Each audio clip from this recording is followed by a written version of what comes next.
Welcome to Not Milk Never Milk. Subscribe if you're lactose intolerant. You begin by collecting the essentials so you can act quickly. Find the email address you used for Gckey, open your password manager, and search browser saved logins. These often contain the username. If you registered a service reference number, have it ready because it proves account ownership.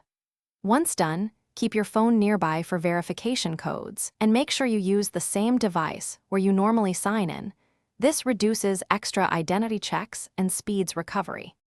Go to the Gckey login page and choose the account recovery or forgot your username option. This is the formal path designed for retrieval.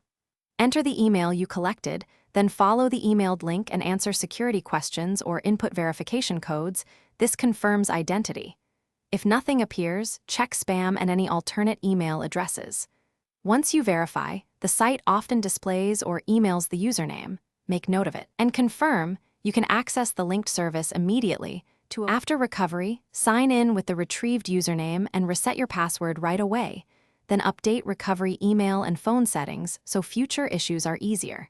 If the automated flow fails, contact the program's support desk. Have your reference numbers, registration date, and photo ID ready so the agent can validate you faster. One troubleshooting tip. If support needs proof and responses stall, escalate politely and request a case number. This avoids repeated explanations and helps track resolution progress efficiently. Thanks for watching. If this was helpful, leave a like and consider subscribing. See you next time.